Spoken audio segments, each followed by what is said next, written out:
In this tutorial, I will show you how to download the remAid app from the Microsoft Store and install it on your device for your use. First, hold up your hand with your palm facing you in the HoloLens field of view. Tap on the window button with your finger. Then, click on All Apps on the right side and click on the Microsoft Store app to open it. In the search bar, enter remAid with the help of a virtual keyboard and click Enter. If you do not see the app immediately, click on the Apps button and remAid will show up.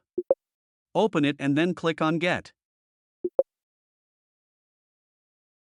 Depending on your internet connection, it will take a few minutes. Once the installation is done, you are ready to use the remAid app by clicking the Open button.